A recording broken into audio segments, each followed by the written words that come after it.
त्याग को दिखाता है बस, है नहीं कुछ उसके पास। केवल देखने से लगता है कि बड़ा धर्मात्मा है, का कोई बड़ा त्यागी है, लेकिन त्याग दिखाने के लिए है बस।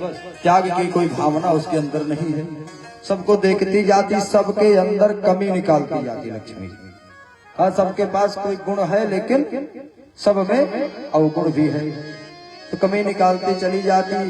वरमाला लेकर आगे बढ़ती जाती। जिस दैत्य और देवता के सामने जाती तो उस दैत्य और देवता का मुखमंडल चमकने लगता।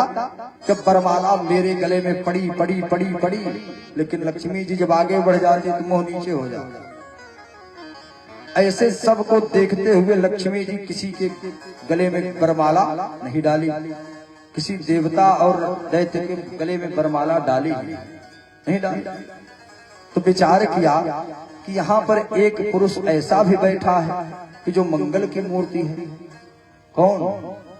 कहा मंगलम भगवान विष्णु, मंगलम गरुड़ध्वज, मंगलम पुंडरीकाक्ष, मंगलाय तनोहरि। कहा मंगल की मूर्ति है, जो मंगल ही है, लेकिन उसमें भी एक कमी है। भगवान में भी कमी लक्ष्मी ने निकाला। लक्ष्मी जी ने कहा कि उनमें भी एक कमी है। क्या? कहा हमको चाहते ही नहीं। कहा मंगल की मूर्ति तो है, लेकिन मुझको चाहते ही नहीं।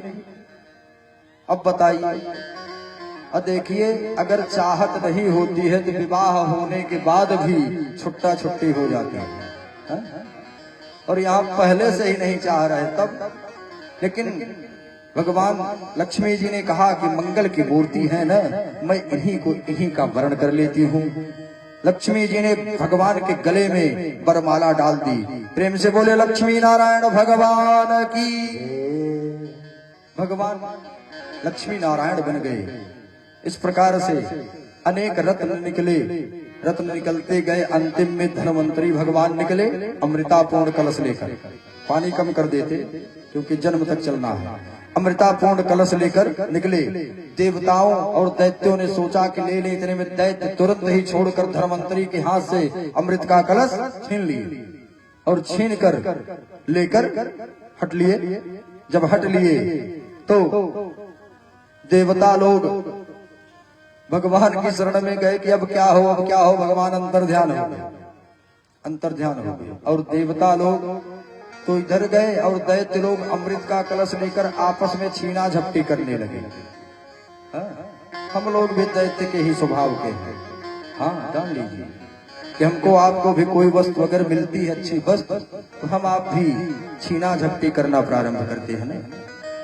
कभी कोई अच्छी वस्तु हम किसी के हाथ में देखना पसंद ही नहीं करते, सोचते हैं कि ये मुझको प्राप्त हो जाए।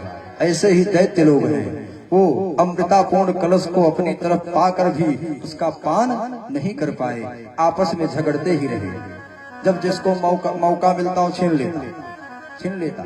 भगवान अंतर ध्यान हुए, देवताओं का कार्य करना चाहते हैं, तो भगवान ने तुरंत ही अपने उस विष्णु स्वरूप का को अंतर ध्यान किया और एक स्त्री के रूप में अपने आप को प्रकट कर दिया। भगवान का मोहिनी अवतार हो गया। और भगवान के मोहिनी अवतार में भगवान ने अनेक प्रकार के आभूषणों से अपने आप को सुसज्जित किया है, जिसमें अनवरत बाजू बंद, बिछुई बिछवा, तरकी बेड़ी छड़ा, नूपुर नेकलेस पैजनी पायजे पुरई मिरवा हसुरी हार हवेल। कहने का आशय भगवान 112 प्रकार के आभूषणों से सुसज्जित होकर वहां पर प्रकट हो गए मोहिनी अवतार में। और जब प्रकट हो गए भगवान, प्रकट होकर भगवान दैत्यों की तरफ चलना प्रारंभ किए। दूर से निकले तो जब भगवान के स्वरूप को दैत्यों ने देखा, तो दैत्यों ने देखकर भगवान के स्वरूप को कहा, अरे इतनी सुंदर स्त्री, इतनी सुंदर स्त्री कौन है, चलो इससे मिलते हैं हम लोग। आ गए दैत्य लोग मोहिनी भगवान के पास, और भगवान से कहने लगे, हे माननी आप कौन हो, कौन हो। भगवान ने विचार किया कि अगर मैं अभी इनसे कोई अच्छी बात करेंगे तो मानेंगे तो नहीं। तो भगवान ने अपने ऊपर अविश्वास की बात की, अविश्वास की बात की।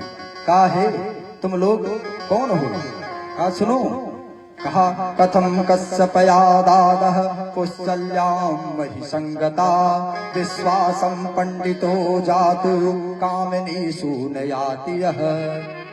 कहा कि तुम लोग अपने आप को कश्यप नंदन मानते हो, कश्यप के पुत्र मानते हो, लेकिन तुम लोग मुझ पर विश्वास करोगे? कैसी स्त्री हूँ जानते हो? मैं पुष्चल्या, पुष्चल्या मतलब जानते हो? कहा कुतिया के समान। पुष्चल्या मतलब कुतिया।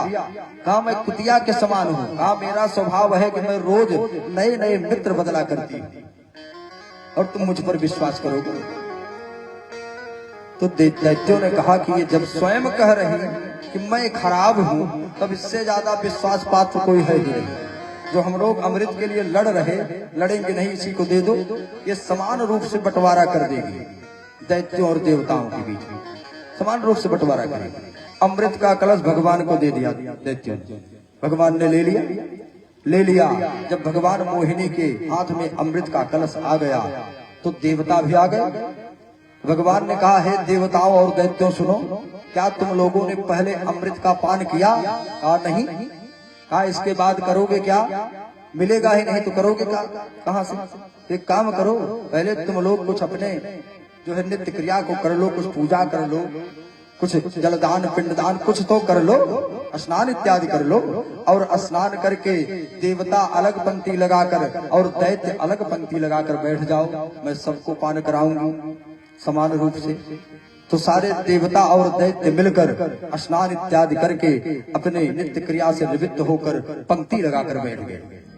तो सबसे पहले भगवान लेकर अमृत का कलश दैत्यों के पंक्ति में गए और दैत्यों के पंक्ति में जाकर भगवान तुरंत जो है दैत्यों के सामने से गुजरते जाते। अब गुजरते जाते और दैत्य सोचते कि ये हमारे ऊपर पूर्ण रूप से आसक्त है ये स्त्री। भगवान किसी दैत्य को देखकर मुस्कुरा देते। किसी दैत्य को देखकर भगवान अपने स्तन पट्टिका काम अपने जो है उत्तरी को थोड़ा सरका देते।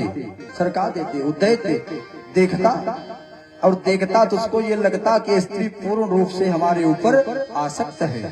एक कामी पुरुषों का स्वभाव है कि अगर कोई स्त्री उनसे थोड़ा हंसकर बात कर ले तो उनको ये लगता है कि ये स्त्री मेरे ऊपर आसक्त है। एक कामी पुरुषों का स्वभाव है। तो कहा कि भगवान ने पिलाया कुछ नहीं, एक भी अमृत दैत्यों को। बार बार किसी को देख लेते, फिर चले जाते, आगे बढ़ते चले गए। दैत्यों की पंक्ति से देवताओं की पंक्ति में आ गए और देवताओं को अमृत पिलाना प्रारंभ कर दिया। अमृत पिलाते जाते, देवता को पिलाते जाते अंतिम पंक्ति में पहुंचे। अंतिम वाले को पिलाया, इतने में दैत्यों के बीच में एक राहु नाम का दैत्य बैठा था। उसने उनको पंक्ति में बैठाने के लिए उनको सबसे लास्ट में बैठाया जाता था। दूरी बनाकर पंक्ति के बाहर बैठते थे, पंक्ति में उनको नहीं रखा जाता था, दूरी बनाकर बैठाया जाता था। तो ऐसे जो चंद्रमा है वो देवताओं के पंक्ति में बाहर बैठते हैं। क्यों? क्योंकि गुरु पत्नी गमन का दोष लगा हुआ है चंद्रमा को, इसलिए चंद्रमा को बाहर बहिष्कृत किए रखते हैं देवता लोग। तो चंद्रमा बैठे हैं और उधर दैत्यों की तरफ जो था वो राहु पंक्ति से बाहर रहता था। तो जब पंख कहा तो चंद्रमा ने विचार किया कि आखिर मैं ही एक छुटायल था, ये दूसरा कहां से आ गया? इसलिए चंद्रमा जान गए, लेकिन अमृत पी चुका था, इसलिए राहु और केतु के रूप में परिणित हो गया। अरे मान सहित विष खाई के शंभु भय जगदीश, और बिना मान अमृत पिए राहु कटायो शीश।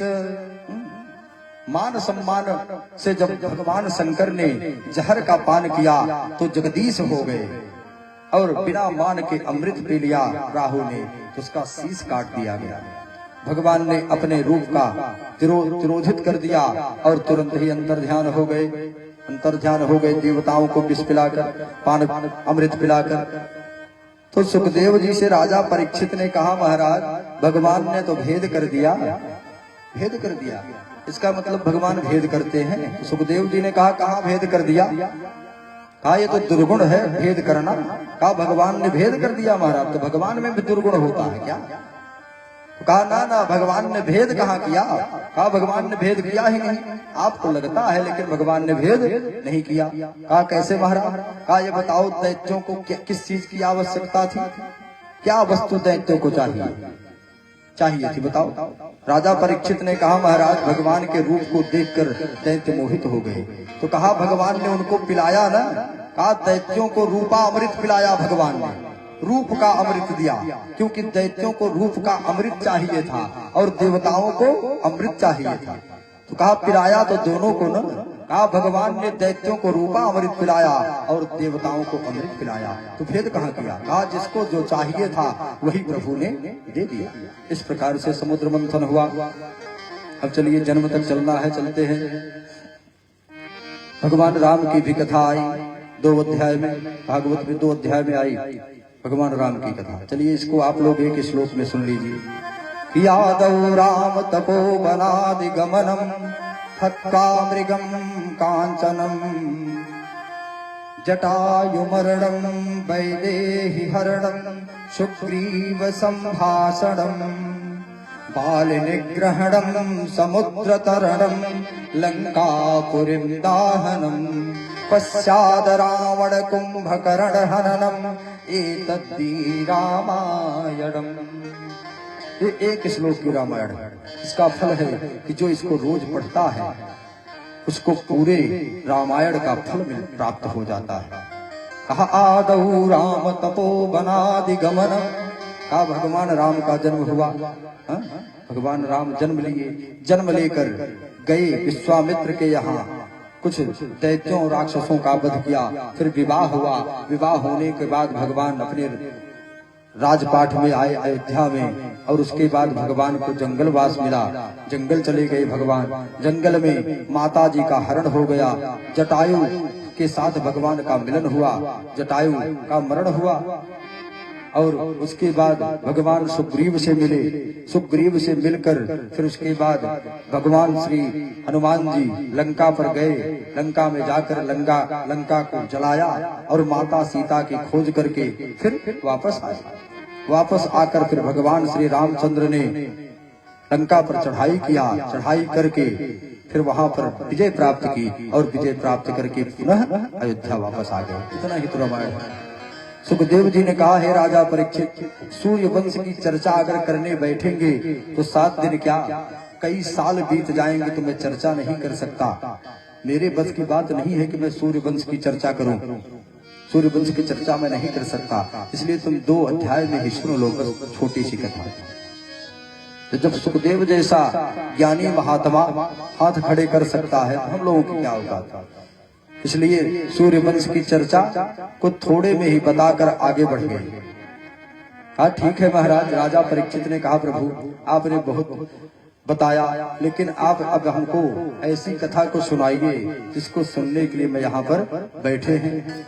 हाँ महाराज, आपने अब तक हमको अनेक कथाओं को सुनाया, सूर्यवंश की चंद्रवंश की कथाओं को आपने सुनाया, लेकिन अब आप हमको भगवान के बारे में बताइए। राजा परीक्षित कहते सुखदेव जी से, कथितो वंश विस्तारो भवता सोम सूर्ययो राज्ञां चोभय वंशानां चरितं परमाद्भुतं यदोस्य धर्मशीलस्य नितरां मुनिषत्तमः तत्रासेनावतीर्णस्य विष्णु वीर्याणि शंसनः अवतीर्य दूरवंशे भगवान् भूतभावन हितवान् यानि विश्वात्मा तानि नो वद विस्तराद। महाराज बहुत आपने सोमवंश की कथा को सुनाया, सूर्य वंश की कथा को सुनाया, आपने सुनाया, लेकिन अब हम कथा श्रवण करना चाहते हैं। किसके बारे में? कहा अवतीर्य दूरवंशे, कहा उसके बारे में बताइए जो यदु और उर्वंश दोनों में आया। यदु मतलब वसुदेव जी का वंश,